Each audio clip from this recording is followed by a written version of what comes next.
Je vous remercie pour votre présence et votre intérêt.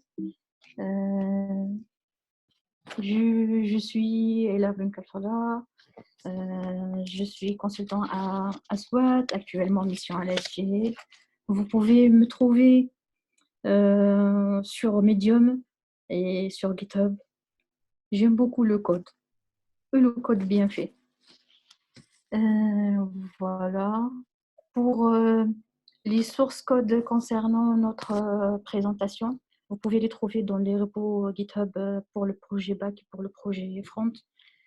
Ce que nous allons voir aujourd'hui, c'est de découvrir ensemble la Gram Stack. C'est quoi la Gram Stack? Côté front-end web, on va utiliser React.js avec l'Apollo GraphQL client. Côté backend, on utilise l'Apollo GraphQL Server avec Mongoose pour communiquer avec la base de données Mongo. Donc Gram pour dire GraphQL, React, Apollo du côté client et serveur et la base de données MongoDB. Notre plan, juste une toute petite remarque. Les slides sont écrits en anglais, mais la présentation va se faire en français. C'est juste l'anglais car c'est plus pratique pour le développeur d'utiliser l'anglais. Ce que nous allons découvrir ensemble, c'est pourquoi le GraphQL, en quoi il est différent avec REST et l'écosystème GraphQL. Ensuite, comment configurer un serveur GraphQL, comment communiquer avec le Mongo et ensuite ce que offre le GraphQL Server en termes du console pour tester nos requêtes, la documentation pour documenter notre API. Ensuite, on continue notre voyage à l'intérieur du GraphQL pour découvrir la partie client et ce sera la partie avec Apollo client, comment configurer, comment appeler l'Apollo client, comment faire nos queries et nos mutations. On va découvrir la signification de ces mots techniques dans le monde du GraphQL. Tout d'abord, commençons par savoir qu'est-ce que les GraphQL. Le GraphQL tel qu'il est décrit dans sa documentation, c'est un langage de requête et un runtime d'exécution. Le GraphQL, ce n'est pas une base de données et n'est pas créé pour stocker les informations. Ce n'est pas un langage de requête base de données comme le SQL. Ce n'est pas une librairie ni une théorie qu'on appelle les databases graph, de type graph. Par contre, le GraphQL, son avantage est qu'il peut s'interfacer avec une base de données MongoDB, avec les données qu'il existe actuellement dans notre production. Il peut s'interfacer MongoDB en tant qu'une base de données NoSQL, s'interfacer avec des bases de données de type SQL comme Postgres ou SQL. Il peut aussi s'interfacer avec l'Elasticsearch en utilisant ses API REST. Il peut aussi s'interfacer avec nos microservices existants et il peut aussi s'interfacer avec les API REST existants qu'on a actuellement dans notre écosystème. Tout ça facilite l'intégration et l'accueil du GraphQL dans notre écosystème, car lui, il ne va pas ajouter, mais il va s'interfacer avec ce qui existe actuellement, une couche de plus. Et on va voir que cette couche, elle va être placée entre les clients et le backend en service, non pas des backends d'API, mais en service de la partie client. Le GraphQL s'interface SQL, NoSQL, tout ce qui est Graph Database. Reste, il peut collecter les informations depuis ces sources d'informations pour servir aussi en même temps plusieurs types de périphériques. Un seul serveur pour servir plusieurs types de périphériques, mobiles, web, iPad, VR, tous les types de périphériques. Jusqu'à maintenant, vous semblez clair? Ça vous semble clair le GraphQL? Il consiste en quoi? Super. Si vous avez des questions, n'hésitez pas. Pas de questions jusque-là, mais sans ensuite. Ok, super. Donc, à retenir pour résumer la partie en quoi consiste GraphQL, ce n'est pas une base de données ni un autre support pour stocker, mais c'est un langage de query, c'est un langage pour s'interfacer avec ce qui existe en tant que base, en tant que données, en tant que microservice, pour servir plus le client. Ensuite, quel est le besoin technique derrière la création du GraphQL? Qu'est-ce qui a motivé la création de la technologie ou de la technique GraphQL? Supposez, je me mets dans les conditions de production, par exemple, d'une application comme Twitter, comme Facebook, aussi comme une application de e-commerce où j'ai des produits qui appellent des catégories, j'ai un schéma de données imbriqué comme un graphe. Si je vais faire à la façon du reste, par exemple, une application de type Facebook, je veux récupérer à l'utilisateur sa liste la liste des commentaires, la liste des followers et la liste des commentaires, elle contient aussi d'autres informations. Si je vais utiliser REST, je vais faire au minimum 3 requêtes pour juste reconstituer le premier écran. Donc, au minimum 3 endpoints. Et ensuite, c'est aux pauvres aux pauvres développeurs front-end de collecter et de filtrer les données, de mapper pour adapter le besoin au client. Si je m'appuie aussi sur la même problématique qui a mené PayPal aussi à opter vers GraphQL, ils ont constaté que le développeur front-end passe le 2 tiers de son temps en train de mapper, fetcher, formater les données. Pourquoi? Car la réponse d'une API REST, c'est une API, c'est une réponse qui est générique. Et c'est après au front de s'adapter et de formater, de collecter, de former les données à la fin nécessaires à l'affichage. Donc ici, le front-end, il est sur-responsabilisé. Il fait des responsabilités plus que l'affichage. Le front-end, logiquement, doit être la couche la moins intelligente. Elle fait juste l'affichage, car au niveau du front-end, on a besoin de la performance. Le fait d'avoir des REST API qui sont génériques donne beaucoup de responsabilités au front-end pour collecter, formater, joigner, mapper afin d'adapter à l'affichage. Et si avec notre front-end mobile, on va gérer les applications mobiles, dans ce cas, et on sait que les applications mobiles sont différentes en expérience de l'expérience web. C'est-à-dire, si sur une page web, j'affiche au début tout, dans l'expérience mobile, j'affiche les choses progressivement et je cherche progressivement. Donc, on se trouve, pour le cas de mobile, avec ce qu'on appelle la problématique de overfetching. J'ai récupéré des données plus que mon besoin. OK, on réfléchit techniquement et on trouve la première solution.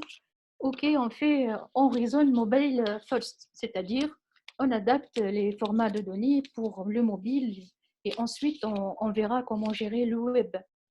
Mais là, le web, il va se trouver dans la problématique de maintenant sous le besoin.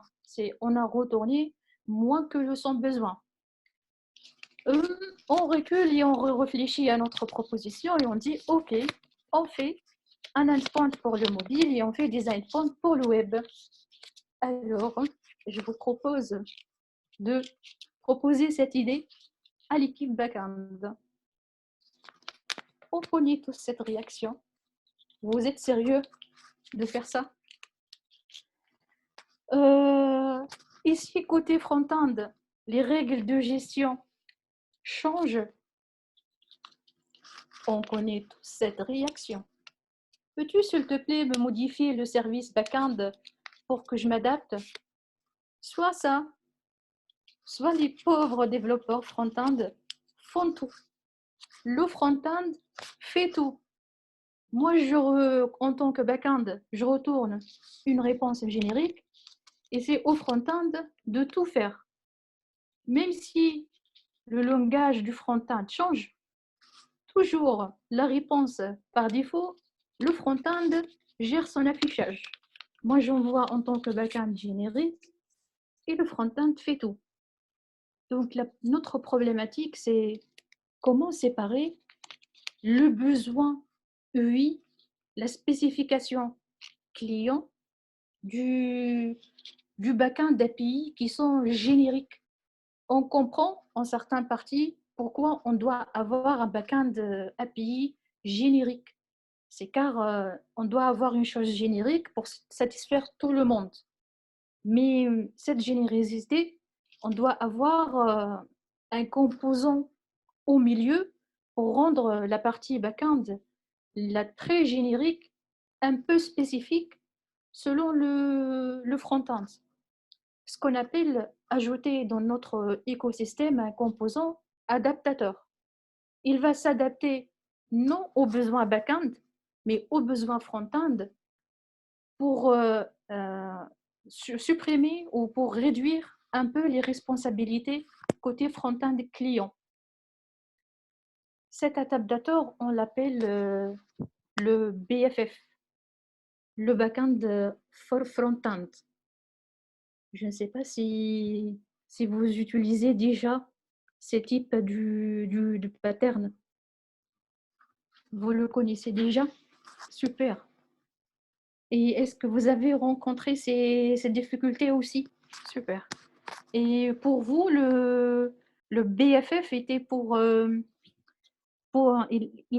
quelles sont les responsabilités de BFF dans votre architecture et écosystème?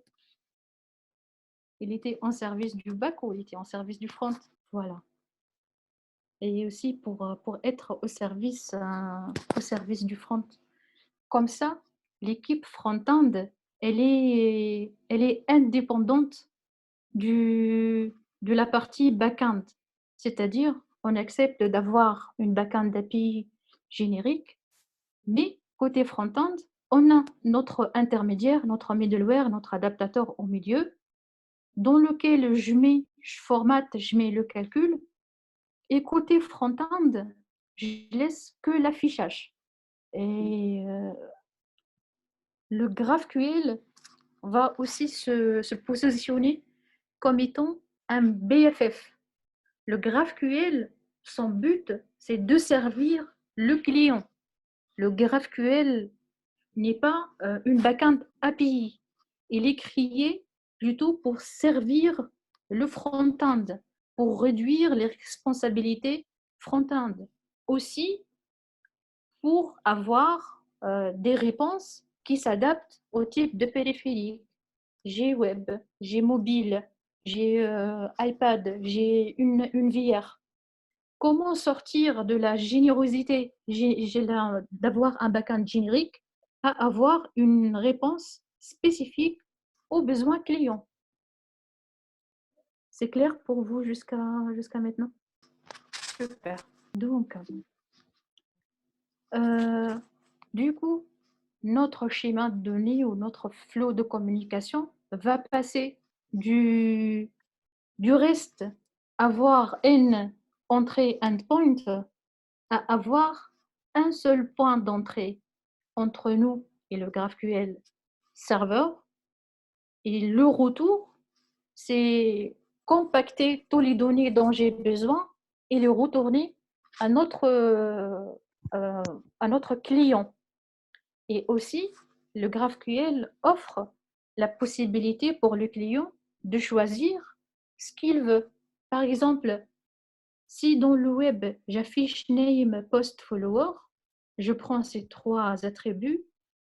Au niveau du mobile, si je n'ai pas besoin du post et du follower, je ne les prends pas. On donne la possibilité au client de choisir ce qu'il veut.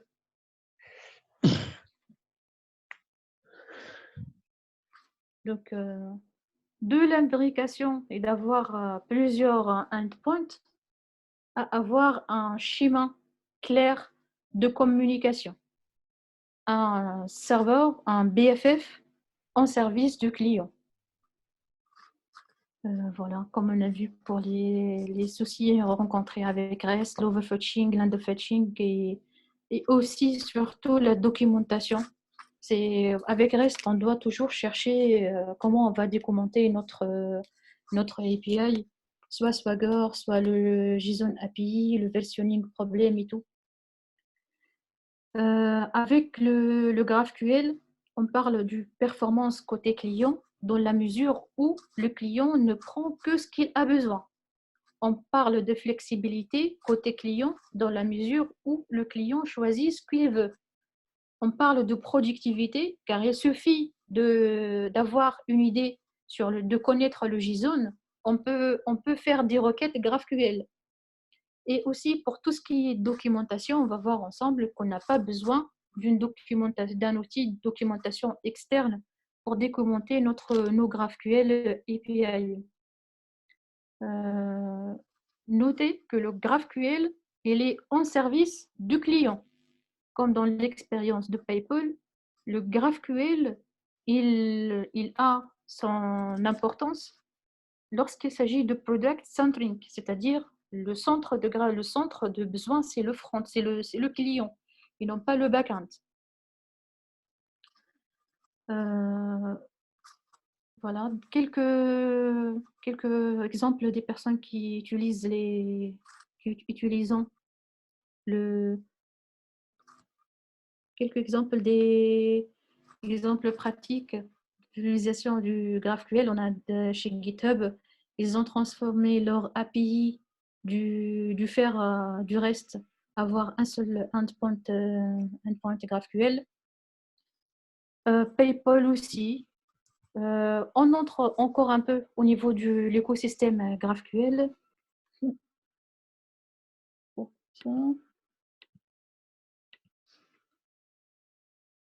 OK.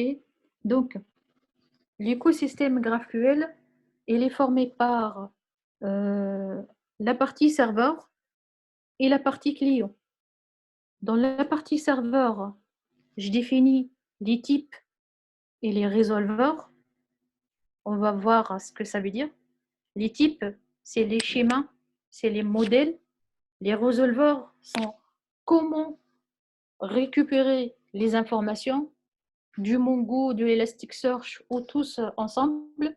Ensuite, au niveau du client, je fais mes queries et mes mutations. Un peu de code. Jusqu'à maintenant, c'est clair? Ça a l'air clair pour tout le monde. Et là, tu as des traces rouges comme si tu avais utilisé un stylet en fait sur ton écran. Oui, je ne sais pas pourquoi il a fait.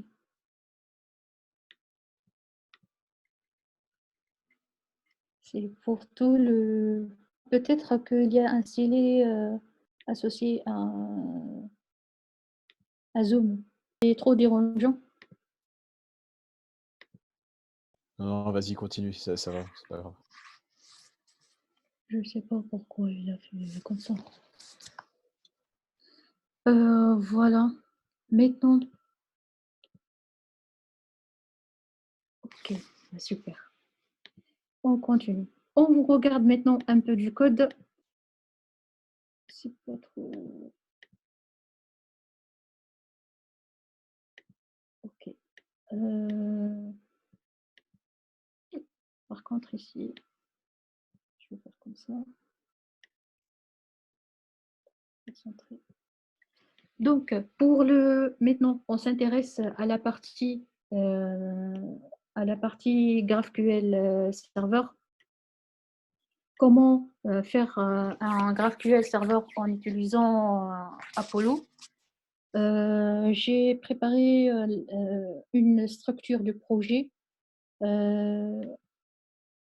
pour les dépendances qu'on doit ajouter pour utiliser le Apollo GraphQL. On installe Apollo Server et on installe GraphQL. On a besoin de ça uniquement. L'Apollo Server, c'est comme si un serveur Express Node ordinaire auquel on a ajouté la couche GraphQL pour gérer tout ce qui est serveur GraphQL. Notre Apollo Server, il prend deux choses, deux entrées. Les typedef ou la définition des types et les résolveurs. Que veut dire ces deux parties? Les typedef, c'est à ce niveau où je déclare, où je définis mes modèles. Je dis, je vais avoir un type utilisateur. Ce type utilisateur, il a comme attribut, par exemple, first name et de type string. Si je veux que ce champ soit obligatoire, j'ajoute le point d'exclamation pour dire le first name, il est obligatoire à entrer. Je définis mon schéma, mon modèle. Ensuite, je définis aussi, je dis, j'ai un type qui s'appelle query. Dans le contexte ou dans les langages GraphQL, query, c'est les requêtes get, si je fais analogie par rapport à REST. Tout ce qui est requête get, all, by ID, by utilisateur, on les appelle query. Tout ce qui va modifier ou tout ce qui est crude, on l'appelle mutation. On l'appelle mutation. Au niveau des typedef, on définit nos queries pour dire je vais avoir un query qui s'appelle user qui va me retourner une liste d'utilisateurs. Elle s'appelle utilisateur et elle retourne un tableau utilisateur. Je vais avoir par exemple include une mutation add user qui va prendre, je dis paramètre first name par exemple, qui est de type string, il doit être obligatoire et elle me retourne par exemple l'utilisateur inséré. Au niveau des typedef, je définis mon schéma et je définis ce schéma accepte quoi comme query et accepte quoi comme mutation. Et je fais juste la définition des queries, juste la définition de mutation. Si je veux faire par analogie, au langage C par exemple, je dis le typedef, il ressemble à ce qu'on appelle le point H, où je vais trouver juste la définition, la typedef. Et ces typedef vont être utilisés après pour la documentation. Ils vont servir à documenter notre API GraphQL. La deuxième partie, c'est les résolveurs. Les résolveurs, c'est un objet. Il accepte un query, ce query et un autre objet, un autre attribut, mutation. L'objet query, les résolveurs disent pour avoir cette liste d'utilisateurs, comment je fais faire? Comment je résous? Comment je résolve cette query? Qu'est-ce que je fais faire? Est-ce que je communique avec la base de données Mongo? Je vais communiquer avec plusieurs sources de données. C'est comment je résous cette requête. Quel est le traitement à exécuter? Par exemple, je dis j'ai un user. Ce user, comment je les récupère? Maintenant, je peux au début retourner un tableau vide, un tableau statique. Après, je vais lier ça à la partie Mongoose pour récupérer les données depuis MongoDB. Je peux aussi collecter plusieurs informations depuis les différentes sources de données. Les mutations, la même chose. Pour dire add de l'utilisateur, je vais recevoir le paramètre first name, et quel est le traitement que je dois exécuter pour insérer cet utilisateur. Qu'est-ce que je fais? Il y a deux parties.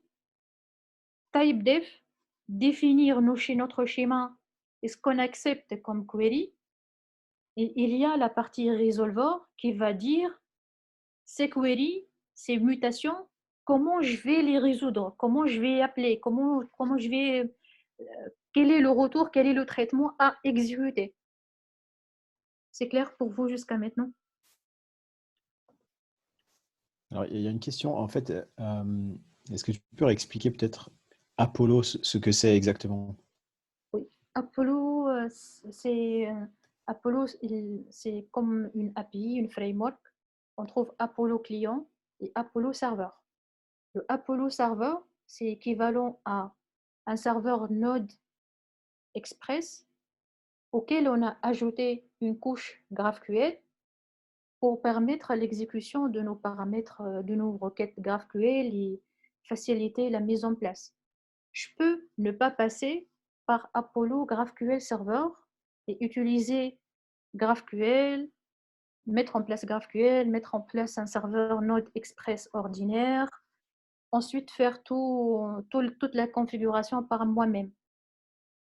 J'encapsule tout ce traitement dans Apollo Server. C'est comme si, au lieu de faire impératif en utilisant Node, mettre en place Node, mettre en place Express, mettre en place GraphQL, on compacte tout ça dans un package Apollo GraphQL. Apollo, c'est juste une framework qui appelle à l'intérieur GraphQL. Elle utilise l'API GraphQL à son intérieur. C'est clair? C'est clair, merci. Je vous en prie. GraphQL, c'est le centre. Apollo Server vient s'ajouter pour juste faciliter comment mettre en place un serveur GraphQL tout facilement. Au lieu de passer le temps à configurer, ajouter Express, ajouter GraphQL, faire les confs, on a tout le module Apollo et on l'utilise directement. Il suffit d'ajouter la dépendance Apollo Server, l'initialiser de cette façon. Notre Apollo Server, il prend un typedef, il prend un resolver, et cette partie, elle ressemble beaucoup à un serveur Node.js ordinaire. Même Express, pour le lancer, on fait server.listen, on lui donne le port d'entrée. En cas de succès, on a l'URL de notre serveur, sinon on catch l'erreur. Ici, j'ai fait la connexion à la base de données, initialiser la connexion à la base de données Mongo pour dire si j'ai réussi à me connecter à la base de données, alors j'initialise mon serveur Apollo. Sinon, pas besoin de continuer car je ne vais pas avoir dans mes résolveurs une source de données. Donc, dès le début. Vous voyez la différence entre typedef, resolver? OK. Super.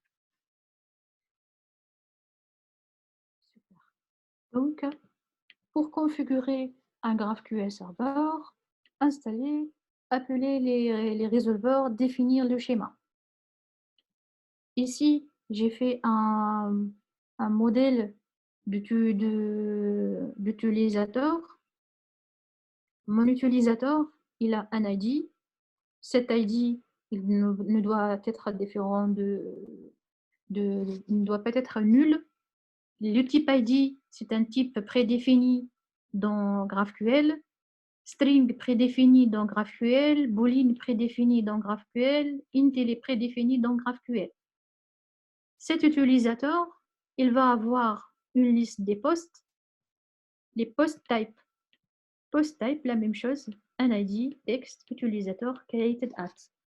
Après, je vais vous montrer à quoi servent input, à quoi servent tout le reste. Maintenant, dans mon serveur, Apollo, j'ai mon type def et j'ai mon resolver.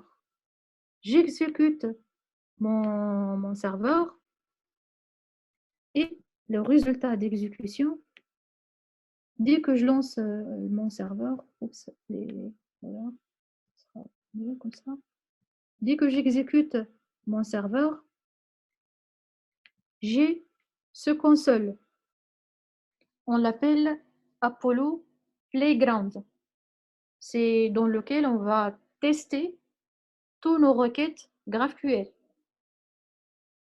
La bonne chose ici, dès que je lance mon serveur, je vais avoir la documentation de mon API. C'est pour ça que j'ai dit, pour faire du GraphQL, on n'a pas besoin d'un tool supplémentaire pour la documentation. J'ai tous mes queries que j'ai définis, la liste des utilisateurs, l'utilisateur par ID et la liste des postes pour avoir la liste des postes. En cliquant sur chaque élément, je peux voir le détail de chaque attribut, de chaque requête. J'ai les queries, j'ai la liste des mutations. Mes mutations, il accepte quoi et quelle est la définition. Je peux aussi chercher mes queries, je peux faire la recherche. Je peux aussi accéder au schéma que j'ai défini et je peux faire le download en tant que JSON ou SDL. Je n'ai pas besoin d'un outil supplémentaire de documentation au niveau du GraphQL. Maintenant, pour par exemple récupérer, faire notre query qui récupère la liste des utilisateurs, je viens ici. Ma query qui va récupérer la liste des utilisateurs depuis la base de données Mongo. Le get user, elle communique avec la base de données Mongo en utilisant Mongoose. Get utilisateur, elle va faire rechercher tous les utilisateurs et les postes associés pour retourner à la fin tout l'objet prêt à l'utilisateur. J'ai ici défini un user type. Je lui défini une liste de queries, tous les utilisateurs par email, les postes, et je lui définis aussi une liste de mutations, add l'utilisateur, update, delete, add pour ajouter un poste. Et la définition, c'est comme une fonction qui prend des paramètres et qui retourne un user type et le type user type. Le GraphQL, il va parser la partie type def pour nous générer cette documentation. Ensuite, lorsque j'écris ici, j'ai besoin de la query user. Depuis user, je vais prendre le first name. Je peux formater. Là aussi, l'avantage du Apollo Playground. Je peux faire l'autocomplete. Je cherche ce que je veux. Je cherche par exemple le last name. J'affiche l'email par exemple. Et je lance. J'ai les utilisateurs que j'ai sauvegardés avant dans ma base de données. Remarquez bien une chose ici. L'Apollo Playground joue le rôle d'un client GraphQL. Il a requêté, il a appelé notre serveur GraphQL. Si je valide mes requêtes, mes mutations, mes queries dans l'Apollo Playground, je vais les réutiliser dans mon application React. L'Apollo Playground me permet de valider mon serveur. Et l'Apollo Playground, il est avec l'Apollo Server. Donc, si je mets en place l'Apollo Server, dès que je lance mon serveur, je vais avoir l'Apollo Playground ouvert. Et remarquez que ici, il y a juste une seule URL, un seul endpoint, mais je joue à l'intérieur. Si on entre pour découvrir encore du près le GraphQL et j'inspecte la partie réseau, je clean et je lance ma requête. Alors, ma requête GraphQL, la requête, c'est une requête post. Dans son body, j'ai mis la requête dont j'ai besoin. J'ai mis le contenu de ça. Et comme réponse, j'ai eu la réponse data, les types, et après, je vais avoir toute la liste de mes utilisateurs. La requête GraphQL, et c'est ça le secret derrière, avoir un seul endpoint, mais plusieurs queries.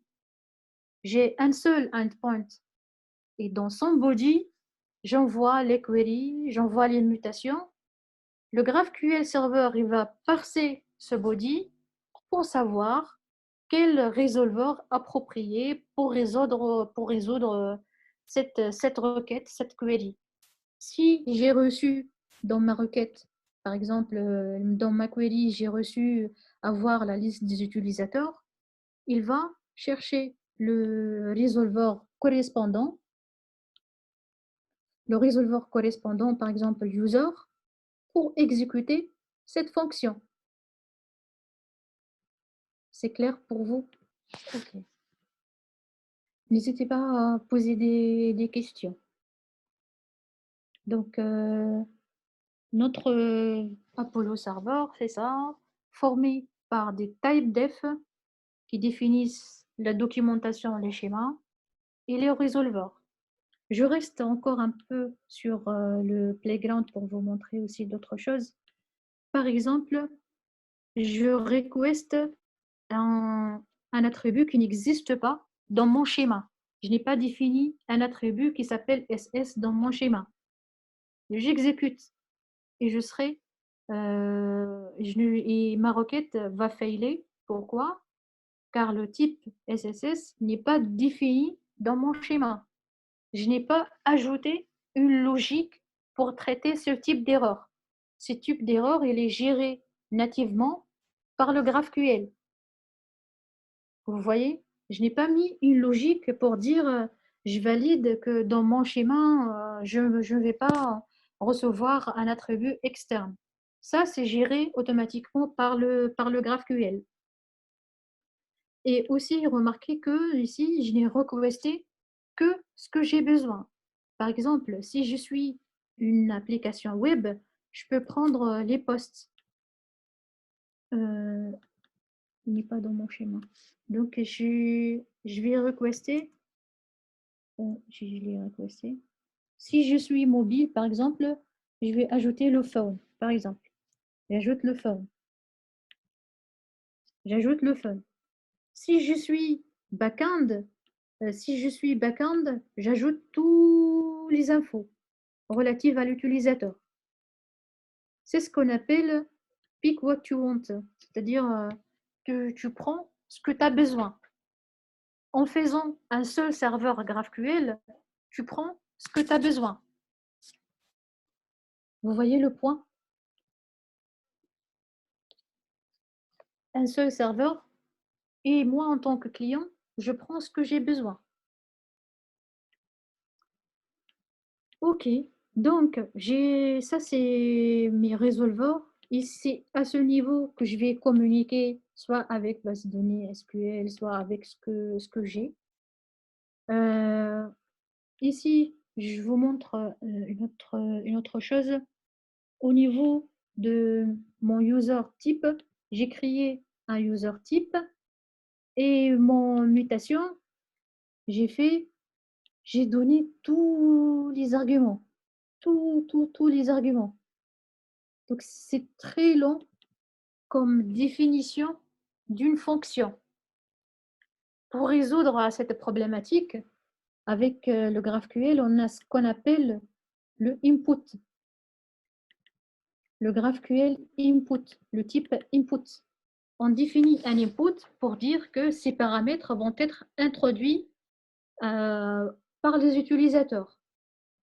Et j'appelle, au lieu d'appeler ma mutation avec tous ces paramètres, je vais l'appeler uniquement en utilisant et en mettant le user input en paramètre.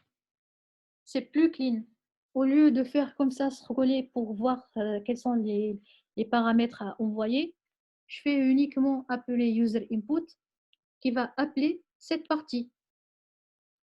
Ça, c'est très courant au niveau des mutations et des formulaires.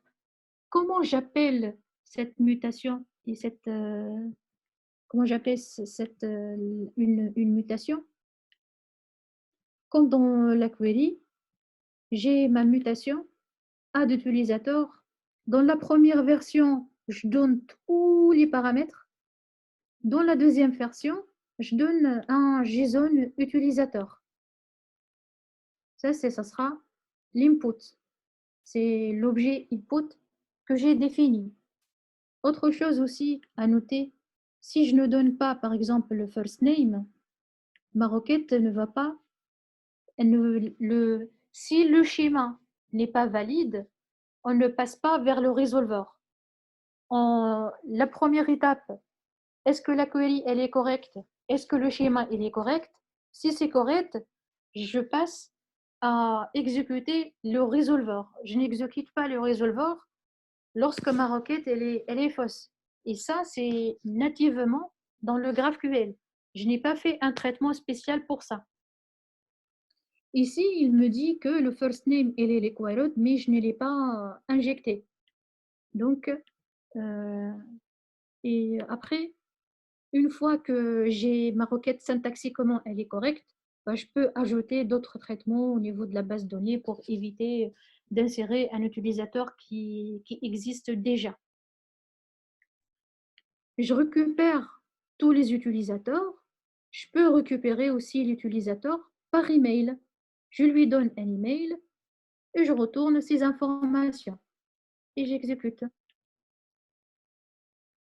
Ça, c'est la technique de input à utiliser lorsqu'il s'agit des formulaires. Autre chose, si on a un type de données qui n'est pas native, par exemple, ce n'est pas un string, ce n'est pas un boolean, ce n'est pas un int, je veux créer un type particulier, un type personnalisé.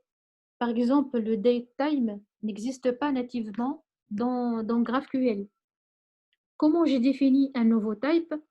Je dis scalar datetime. Et je définis ici au niveau de resolver ce datetime, comment je le résous. Par exemple, moi ici, j'ai utilisé une API EsoDate pour GraphQL. Je peux ici, par exemple, faire retourner une fonction que retourne le date du JS, par exemple. C'est ça l'astuce dans GraphQL. Tu définis et tu donnes au résolveur comment j'exécute, comment je résous soit cette méthode, soit cette query, soit cette mutation, ou soit ce type. Le datetime n'existe pas par défaut dans GraphQL, mais c'est un custom type. Je l'ai créé, je l'ai utilisé. Autre chose aussi à propos de GraphQL que vous pouvez la rencontrer, si vous voulez par exemple faire un traitement sur les données avant de les retourner vers l'utilisateur. Pour ça, vous pouvez utiliser l'astuce des directives. Les directives, j'ai créé une directive qui s'appelle upper. Ce que cette directive va faire, c'est que pour comment je l'attache déjà à un attribut, j'appelle cette directive à l'attribut comme ça, je fais @upper. Lorsque le GraphQL va appeler le résolveur pour résoudre cet attribut, je lui dis, avant de le retourner, lorsque tu vas visiter le field pour le retourner, avant de le retourner, tu le mets en uppercase et tu le retournes. Si ce n'est pas de type string, je retourne le field tel qu'il est. Ça me permet de faire un traitement avant de retourner. Par exemple, je ne peux pas toucher la base de données pour faire le uppercase. Et je ne veux pas aussi faire une boucle sur une fois les données sont rentrées, je remap pour mettre en uppercase. Il y a la technique de directive qui dit avant, lorsque le GraphQL il est en train de résolve la query, il est en train de résolve l'attribut, je personnalise le retour. Je prends le field et je le mets au uppercase. Je viens ici vous pouvez remarquer que le first name et le last name sont en majuscule. Définir une directive, toujours l'astuce de définir le type def, dire que je vais utiliser la directive upper au moment de la définition, au moment de l'exécution du resolver sur cet attribut. Et cette directive, je l'appelle au niveau de mon Apollo serveur pour dire l'ensemble de directives. Pour le upper, je vais appeler le uppercase directive que j'ai créé ici. C'est clair pour vous? Vous voyez l'importance des directives? Pour répondre à la question du GraphQL en prod, oui. Par exemple, en prod, je vais vous montrer ça aussi, qu'en prod, parfois, on a eu une fois la problématique d'avoir une grande quantité de données retournées par les bases de données, les différents microservices. Donc, vu que les résolveurs résoudre field par field, au lieu de faire ça, on peut utiliser le GraphQL Data Loader. Le GraphQL Data Loader, ou ce qu'on appelle les batch queries, ou de retourner ou les queries, au lieu d'exécuter tout ensemble, on fait des batchs ou du lazy loading. Pour le GraphQL Loader, j'ai utilisé ça. J'ai utilisé pour les batch queries, on le connaît, le GraphQL Data Loader. Ça, c'était la problématique la plus importante qu'on a rencontrée au niveau du prod. Pour les directives, je réexplique les directives. Les directives, leur importance, c'est avant de retourner la valeur, les données au client, j'exécute un traitement. Au lieu que, par exemple, au lieu de faire ce traitement, j'aurais pu faire ici, au niveau de mon user provider, je parcours chaque utilisateur, je le mets en uppercase et je le retourne. Je peux éviter ça pour le faire au fur et à mesure que GraphQL il est en train de construire les données. Au fur et à mesure qu'il est en train de construire les données, si je trouve l'attribut attaché à ma directive, si je trouve le field attaché à ma directive, à ce niveau, ma directive va être exécutée et je vais modifier le type de retour pour retourner au lieu du field tel qu'il est, je le mets en uppercase au fur et à mesure de la construction GraphQL. Vous voyez? Pour les mutations, pour être honnête, je n'ai pas eu un cas pour les utiliser pour les mutations. Mais si, hein, c'est applicable. Regarde, dans Apollo, il y a il y a plusieurs types. Il y a visit field on definition, il y a visit field on input, il y a visit en schéma, il y a plusieurs méthodes, comme si le cycle de vie à travers lequel passe le résolveur du GraphQL. Tu peux trouver ça dans la documentation du Apollo.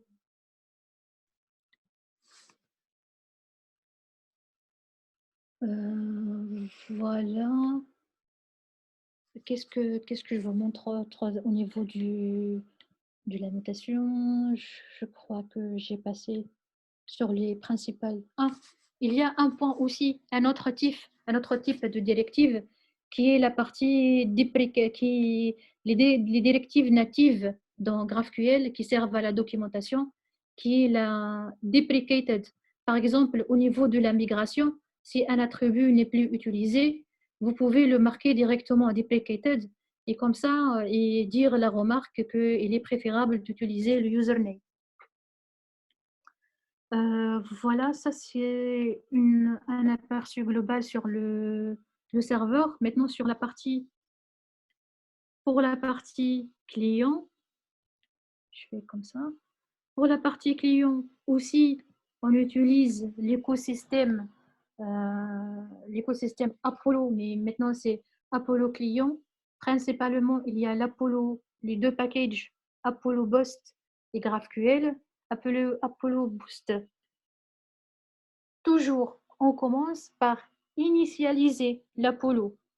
Au niveau du serveur, on initialise les typedef, les resolvers. Une fois j'ai reçu le requête, comment moi, en tant que serveur GraphQL, je fais. Au niveau du client, on a l'Apollo client. On l'initialise en utilisant notre GraphQL avec l'URL de notre GraphQL client. On encapsule notre application par l'Apollo Provider. Je ne sais pas si vous avez une idée sur Redux, c'est la même chose. C'est un HOC, un Height Order Component, qui encapsule toute l'application. Je l'initialise au début. Après, comment j'exécute une query? Par exemple, ici, je vais prendre la liste des utilisateurs. Je vais afficher la liste des utilisateurs. Comme j'ai fait ici par le Playground Apollo pour récupérer les données, côté client maintenant, je vais dire utiliser les hooks de Apollo. Je vais dire use query. Dans cette query, je te donne la requête que je veux exécuter. Et tu me retournes le loading, l'error et le data. Cette requête, c'est pour ça que je vous ai dit au début, si vous validez au niveau de l'Apollo client, après, ça sera du copier-coller pour avoir les queries. La get query, le get user, c'est ce que j'ai exécuté dans mon console Apollo client. C'est la même requête. Apollo, il va exécuter cette requête. Il me retourne un statut loading, il est en cours, un statut or error et un statut data. Et j'affiche ma liste des utilisateurs. Ici, et j'affiche, j'ai la même liste des utilisateurs. Dans Apollo aussi, il y a une chose aussi que vous pouvez l'exploiter, le mécanisme refetch manuel, c'est-à-dire vous appelez le refetch d'une façon manuelle. Ou aussi, vous pouvez lui définir un pôle intervalle, c'est-à-dire de recharger automatiquement, les refetcher automatiquement, sans que j'appelle ma page va être rafraîchie. Je pourrais faire un petit exemple. Je dis, je vais ajouter un utilisateur, par exemple, pour faire vite. Je vais ajouter ça. OK.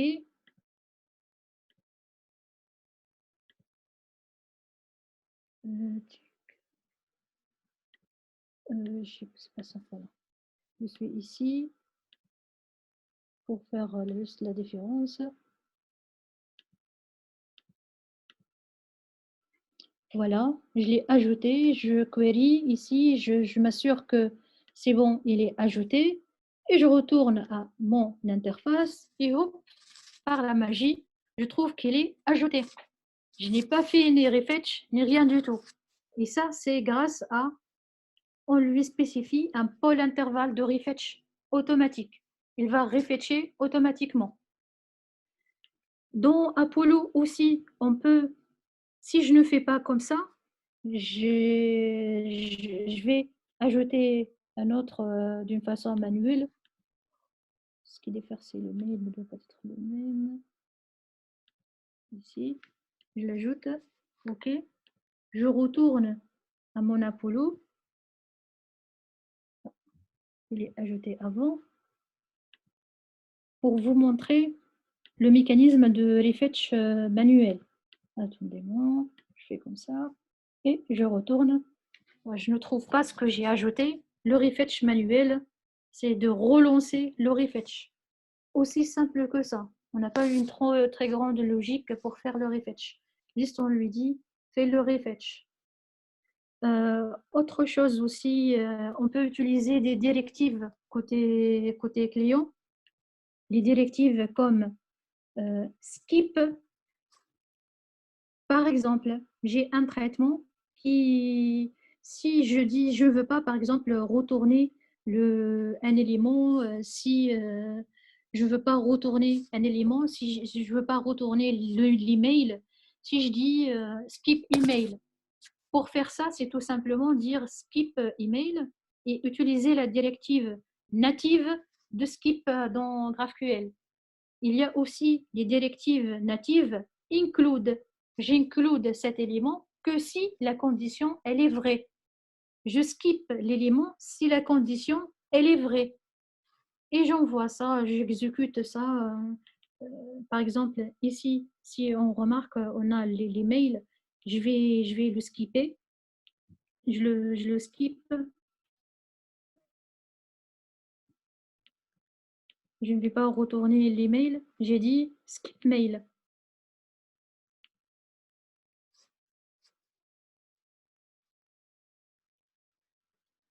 Voilà, je n'ai pas le mail retourné, tout simplement. Ni faire des filtres, ni mapper, après refetcher. Non, on fait ça au niveau de la requête. Et c'est clair pour vous jusqu'à maintenant?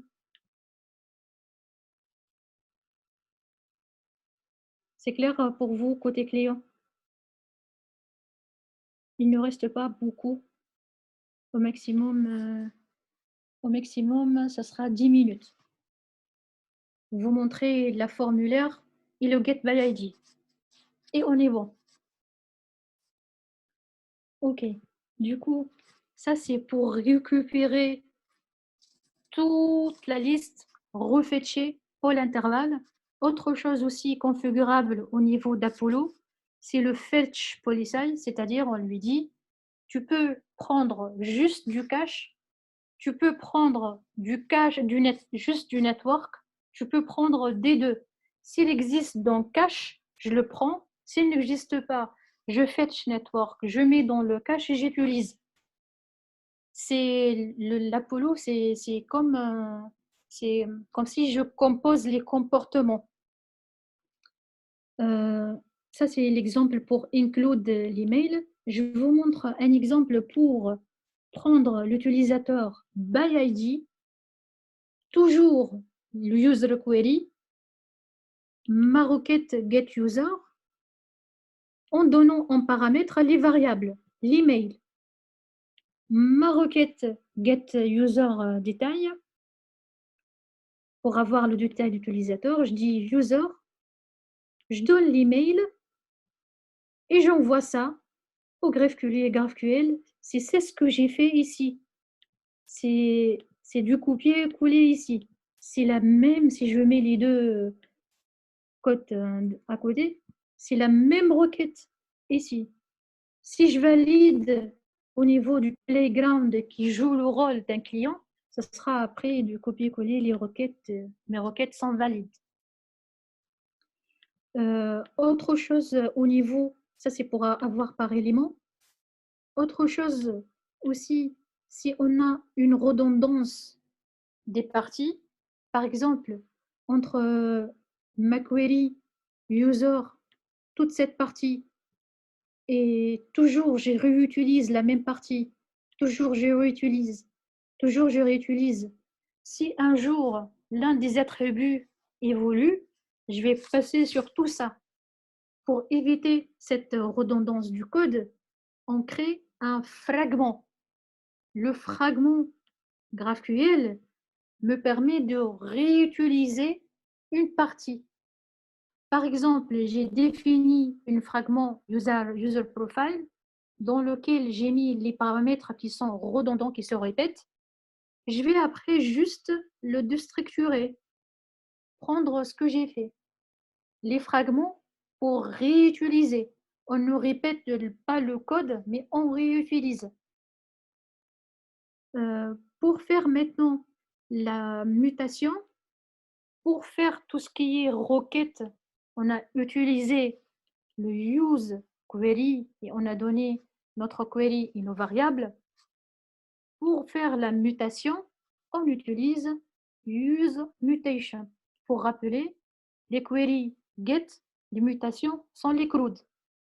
Pour faire mes CRUD, j'utilise la mutation add utilisateur. Et cette add utilisateur, c'est elle que j'ai validée dans mon playground. Pour passer des variables à GraphQL, utiliser le $. Ça, c'est pour dire que j'attends une variable first name de type string et obligatoire. J'attends un email de type string et obligatoire. Après, j'exécute la mutation que j'ai définie dans mon serveur. Celle-là, elle est équivalente à ce que j'ai ici. C'est tout simplement ça. Et aussi la bonne chose, c'est que j'aurai le feedback depuis Apollo à chaque fois. Erreur, loading, j'ai succès, j'ai une erreur. Voilà. Et aussi, comme je vous ai montré, vous pouvez aussi utiliser les directives comme include, comme skip et tout. Autre point, je ne sais pas, autre point aussi bonus, si vous avez dans votre écosystème déjà, vous utilisez Redux pour la gestion de local state, si vous préférez rester dans l'écosystème Apollo, il y a l'Apollo client Link State qui est pour la gestion du state local comme Redux. De ce fait, l'Apollo client met dans le store, l'Apollo Link State met dans le store, et comme ça, j'ai une seule source de certitude dans toute l'application. Si vous êtes sur ce reste et vous voulez migrer, par exemple, moi, un jour, j'ai fait cette migration. Moi, pour le reste, j'utilise Redux Saga et j'utilise toujours le concept d'avoir un conteneur et des composants fonctionnels. Pourquoi? Car je veux toujours garder mes vues non touchées. La seule chose qui change, c'est comment les datas sont données à ma vue. Et c'est ce qui diffère entre utiliser du REST et utiliser du GraphQL. Ce qu'on a changé, non pas l'affichage, mais on a changé comment les datas sont récupérées et comment sont données à l'affichage. Donc, ce que j'ai fait, j'ai supprimé Saga, j'ai supprimé Redux. À leur place, j'ai mis le GraphQL Server, le GraphQL client et j'ai gardé le container. Dans une deuxième étape, si vous voulez aller plus loin que ça, vous pouvez supprimer le conteneur et mettre uniquement les composants fonctionnels en contact avec directement l'Apollo client. Comme j'ai dit, ce qui a changé, comment les datas sont récupérées et non pas les datas comment sont affichées. Pour le front-end, la partie la plus coûteuse, c'est la partie du functional component, c'est la partie de l'affichage. On doit garder cette partie la plus protégée possible. Voilà quelques nombres. Les personnes qui utilisent les grands retours d'expérience, on a Atlassian, Airbnb, PayPal, Facebook, GitHub. les chiffres, les nombres d'utilisations de GraphQL.js, le nombre d'utilisations d'Apollo client. Voilà. Merci beaucoup. Je ne sais pas si vous avez des questions. N'hésitez pas. Est-ce que c'était clair pour vous? D'accord.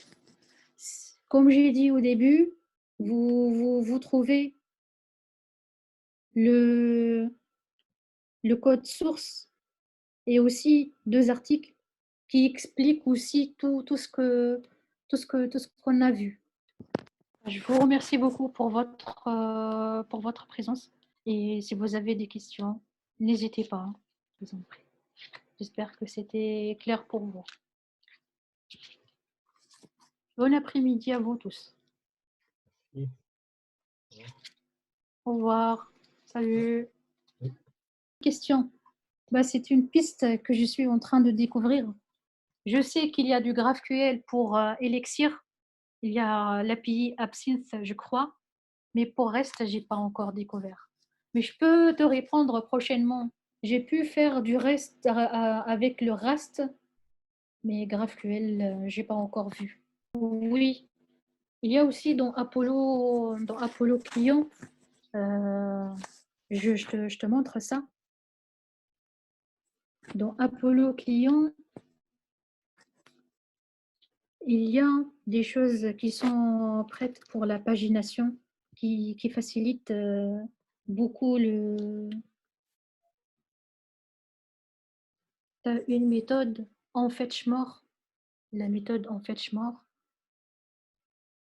En fetch-more, elle te donne l'offset. Et le reste, en fetch-more, tu appelles la requête appropriée. Il y a onload-more. Et ça, c'est native au niveau du Apollo. Moi, personnellement, j'utilise ça.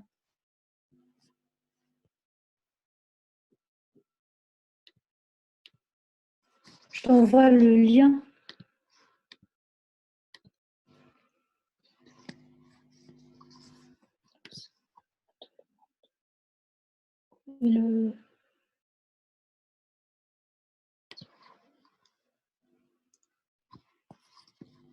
Après, tu relis ça au GraphQL Server. Et voilà. Tu as l'offset, tu as les limites. Et la méthode automatiquement fetch-more dans user query. Je t'en prie.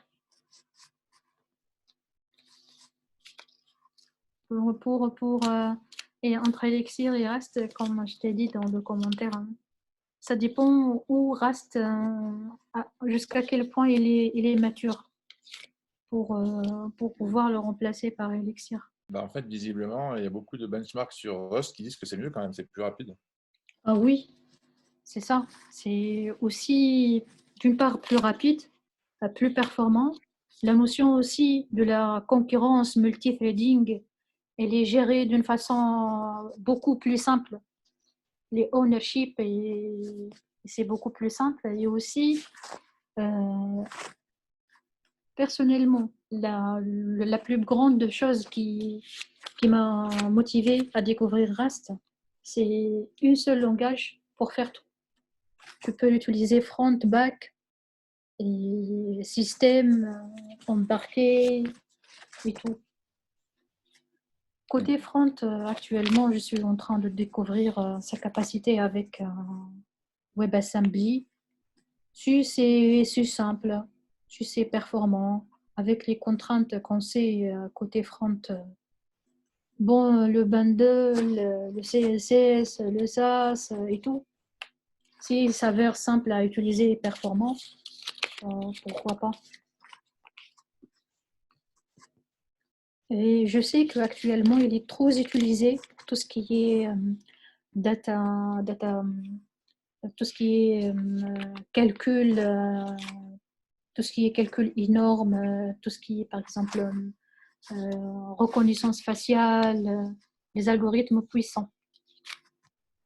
Surtout Discord, ils ont fait un article en disant comment c'était bien et qu'ils allaient l'utiliser de plus en plus parce qu'à cause de la gestion de la mémoire, qu'il y a moins de problèmes sur le back. Et c'est vrai que ça a l'air bien pour le back-end surtout. Ouais.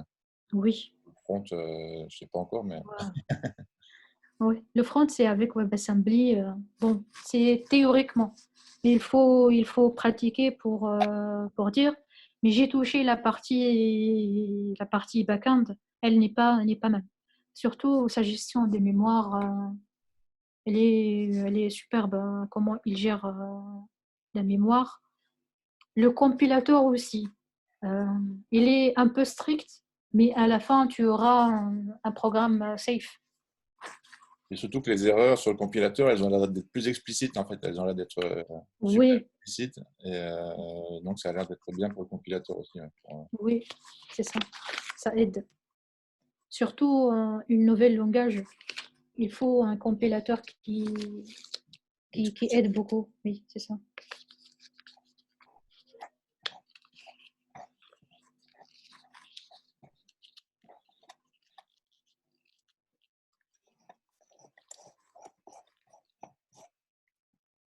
Voilà. Du coup, je vous souhaite une bonne journée, bonne chance. Et à plus au prochain peut-être. Salut.